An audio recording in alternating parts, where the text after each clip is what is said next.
Hello everybody and welcome to my ninth Excel 2010 VBA tutorial. This tutorial is going to carry on looking at strings.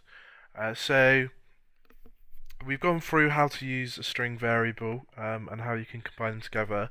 What I'm going to do is just show you a couple of useful functions that you can use in order to to work with strings a little bit more.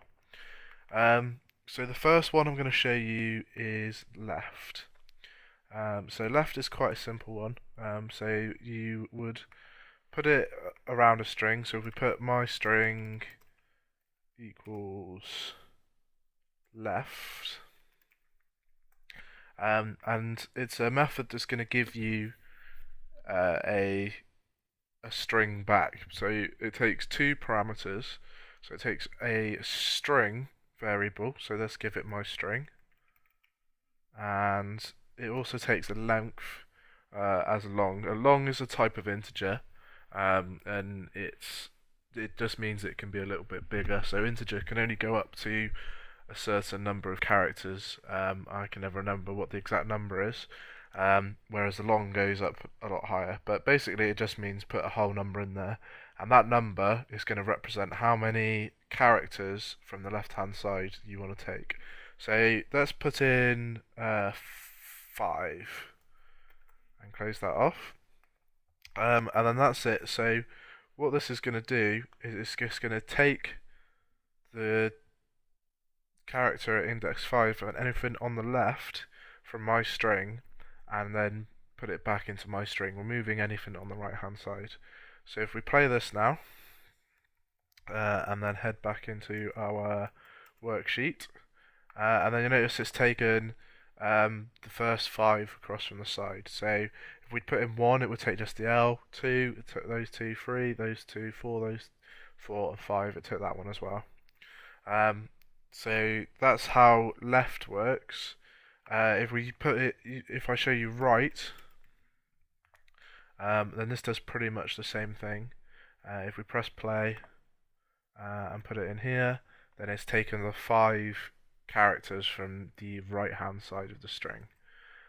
Now this also includes any white space, so if we put some spaces in here and then press play and then we look at it, it looks like it's only brought G through, but when you click in the cell you'll actually see that there's quite a bit of white space in there. So it's added that white space into the cell as well. So that's left and right. They're quite useful for if you want to cut bits off. So I'm going to give you one example that's quite useful, and that's using the this workbook dot name word. So this workbook dot name gives you a string. So let's create a new string down here. So dim workbook name as string, and then workbook name equals this workbook dot name. Now this is going to this is what this is going to do is it's going to take the name of the workbook and it's going to put it into our workbook name. So let's try putting this into a message box. Let's just comment this out so that doesn't stay. So message box and then workbook name, and put that in a parentheses, and then press play, and you see it's coming up with tutorial9.xlsm. So this is going to give us the full name including the extension of the file, but quite often you're not going to want to use that extension of the file there. You're going to just want that name on the side. So we're going to want to take the left hand side, the first so many characters. What we're not going to know necessarily is this one. We know the length of the name of the workbook, but that's because we know the name of the workbook. If we're making a piece of code that will fit into anywhere, and give us the exact name, but without that extension, then we're going to need to do a little bit of trickery. So let's take workbook name equals, and then we want to cut to the left, and we want to cut to the left of workbook name. And then for the length of it, we want to take the length of the entire string. So to work that out, we put a new method called len, which is length of the string, and then we put the string name in there. So workbook name. And then, so at the moment that's going to give us the whole string because we're putting in the entire length. But what we want to do is we want to just take off however many we don't want on the right. So we don't want dot xlsm. So let's just do -5.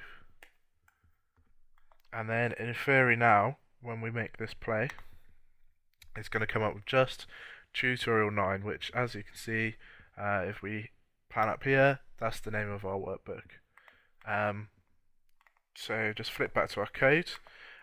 Just go through this one more time. So what this is doing is it's making this variable equal to the name of the workbook. It's then on the next line, it's taking the left hand side of the name of the workbook, and it's removing the length, it's taken from the left the length of the workbook -5, which is just going to cut off the .xlsm from the end, and then we're just putting it out into a message box. So the next thing I want to show you is how to use the in-string method. So the in-string method is another one that's very useful, and I'm going to use an example of it to show you how you would get rid of, say, this colon here that I've made a mistake for. So let's just get rid of this code. Make sure you get rid of this right one as well, because otherwise it's going to stop everything from working. And in fact, let's just go back all the way to here. So get rid of all that. And I'm going to eat my own words there, because I told you don't delete stuff, comment it out. So I'm going to comment it all out instead, because I might just want it later. So let's move that down now. We don't need that anymore. So what I'm going to do is I'm going to look in this string for where the semicolon is. So I'm going to put a new variable, so dim string position as long. So you know what a long is, I just explained the last one. It's just an int, but it's a bit bigger. And then we're going to go, so str position equals in string. And then we want a start point. So our start point is going to be 1. So the very beginning of our string. So the start point is where you're going to start looking. So if I put in 1, it's just going to look from the very beginning. If I put in 2, it's going to start searching the second character, and so on and so forth. We then need string 1. So string 1 is the string that we're looking in. So we're going to look in my string. And then string 2 is the string that we're looking for within this string. So I'm going to look for my colon. And then the last parameter, just ignore it, it doesn't matter, not for what we're doing. So that gives you then your formula. We'll then print this out on the screen, so message box, and then my start position. Enter. And then let's play this now. And then you'll notice that start position is now coming back as being number 2. So what this is telling us is that this string here is sat in the bigger string at our position number 2. So what we can do now is we can declare another couple of strings. So let's put dim left side as string, dim right side as string. So we now know the position in our string of that semicolon. So what I'm going to do is I'm going to take this side, I'm going to take this side, add them together and create a string without that colon in it. So let's go move that down a bit. So we want to go left side equals left, and then my string, and then the length of it, we want to take the str position, and we want to -1 from it, because as you can see from up here, it's at position 2, so we want to take everything that is before position 2. So we want to just take well off, so it's going to go from position 1. So by -1, we want to say it found it here, it would take everything from here -1, so it would take all of these. We then need the right side, so right side equals right. Again, my string. And then this time, we want to do it a little bit differently. So we want to take from the right hand side, for the length minus the position of here. So if we put length, my string, and then minus start position. And what this is going to do is it's going to take the right hand side of this string, and then we could just combine these two together. So now we're going to make my string equals left side ampersand right side, and then we're going to message box out my string, press play, and then you see, look at me, I'm a string, but without the colon inside it. So this is just a nice little bit of code that will help you take out a colon in here. Now, this was kind of just an example, because there is a easier way of doing this. So there is a piece of code you can use which is called replace, and this does pretty much the same thing. So let's comment this out here. Comment,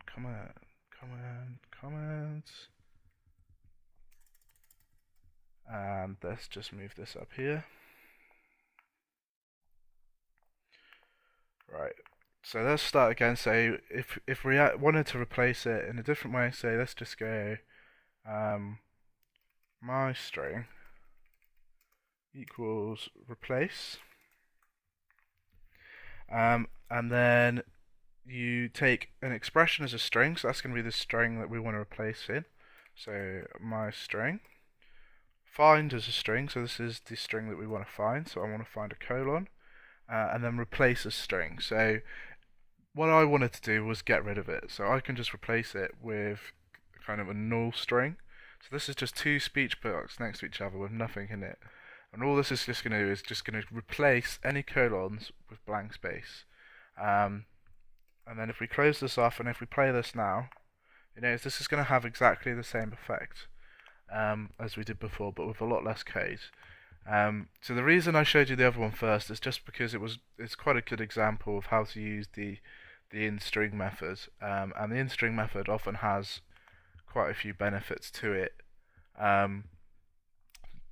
But the replace one, if you're going to be substituting someone out, is a lot better, and also replaces multiples. So if we put in A here, and replace all the A's with replaced, say, and if we press play on this, then you'll notice that, look, and it doesn't say at anymore, it says replaced me, I'm replaced string.